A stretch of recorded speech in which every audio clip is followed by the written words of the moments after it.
সাকিব আল হাসান পাকিস্তানের বিপক্ষে ওয়ানডে সিরিজে ফিরবেন, দেশের জার্সিতে আবার খেলবেন।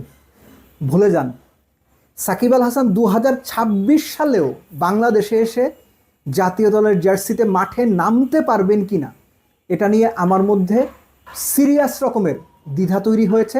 অনেক প্রশ্ন আমার মধ্যে তৈরি হয়েছে, আপনাদের সঙ্গে শেয়ার করি, দেখেন আপনার বা আপনাদের চিন্তার সঙ্গে মেলে কিনা। নাম্বার ওয়ান, ধরে নিলাম সরকার চায় সাকিব আল হাসান আসুক, সাকিবকে তারা ফেরালো। এই যে যারা বিরোধী পক্ষ আছে, যারা সাকিবকে বাংলাদেশের জার্সিতে আর কখনোই মাঠে নামতে দেখতে চায় না, তারা কি আপনার মনে হয় চুপ করে বসে থাকবে? তারা কি আন্দোলন করবে না এই ব্যাপারগুলো নিয়ে, বা সাকিবের দেশে ফেরার বা বাংলাদেশের জার্সিতে ফেরার বিপক্ষে অবস্থান নিয়ে তারা কি তাদের কার্যক্রম চালিয়ে যাবে না? আপনাদের কি মনে হয়? আমার কিন্তু মনে হয় এটাই হবে। এবং তখন সরকারের কি একটা নেতিবাচক ভাবমূর্তি তৈরি হওয়ার সম্ভাবনা থাকবে না? বাংলাদেশ সরকার এখন এই মুহূর্তে সাকিব আল হাসানকে ফিরিয়ে বিরোধী পক্ষকে একটা আন্দোলন, আমি বলবো না, কিন্তু বিরোধী পক্ষকে সমালোচনার বা তীব্র সমালোচনা করার সুযোগ করে দেবে, এটা কি আপাত দৃষ্টিতে আপনাদের মনে হয়? আমার কিন্তু এই মুহূর্তে দাঁড়িয়ে মনে হচ্ছে যে এই ব্যাপারটা কোনোভাবেই অতখানি সহজ হবে না। সরকার সাকিবকে ফেরানোর সিদ্ধান্তে যদি ইতিবাচকও থাকে, তাও তাদেরকে অনেক রকম আঁকপিচ, রাজনৈতিক মারপ্যাচ, রাজনৈতিক সুযোগ সম্ভাবনা, এগুলো বিবেচনা নিতে হবে। দ্বিতীয় যে বিষয়টা, আপনি রাজনৈতিক মামলার হিসেবটা বাদ দেন,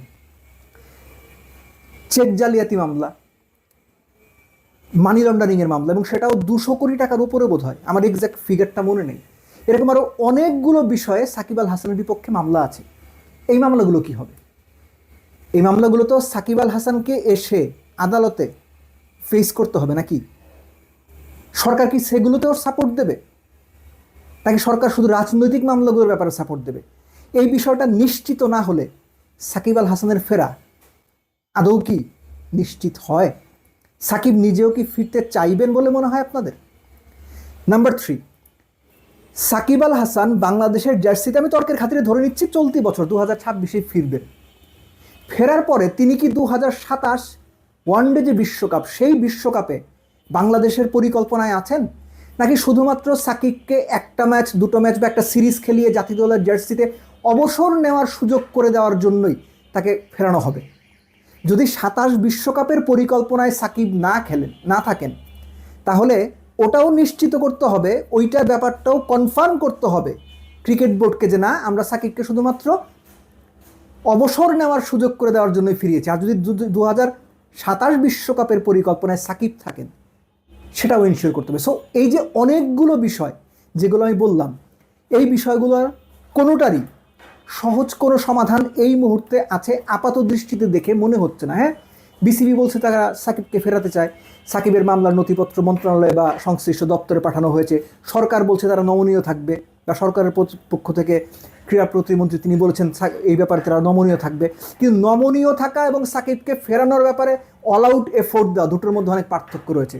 সো পুরো ঘটনা প্রবাহ কিংবা পুরো যে আলোচনা চলছে, এগুলো দেখে আমার মনে হচ্ছে সাকিব আল হাসানকে ফেরানো হবে, সাকিব আল হাসান ফিরবেন। এটা এখন শুধুমাত্র একটা অলিক কথাবার্তা কিংবা সাধারণ মানুষকে একটা কিছু সামনে দিয়ে সেটা নিয়ে আলোচনা করতে প্রভোগ করার মতো ঘটনা হয়ে গেছে। সাকিব আল হাসান আসলে ফিরবেন, এই সম্ভাবনাটা দিনকে দিন কমছে। কেননা সাকিব আল হাসানকে ফেরাতে যে ধরনের আইনি এবং রাজনৈতিক মারপ্যাচ রয়েছে, সেগুলো আপনার আমার জন্য সহজ হলেও, চিন্তার দিক থেকে সহজ হলেও, যারা এই ব্যাপারগুলোর সঙ্গে সম্পৃক্ত তাদের জন্য সহজ না। তাদের অনেক রকম হিসেব নিকেশ আছে, আর এই অনেক রকম হিসেব নিকেশের মারপ্যাচের কারণেই সাকিব আল হাসান ফিরবেন বা ফিরতে পারবেন, এই সম্ভাবনা দিন দিন কমছে বলেই আমার অনুমান।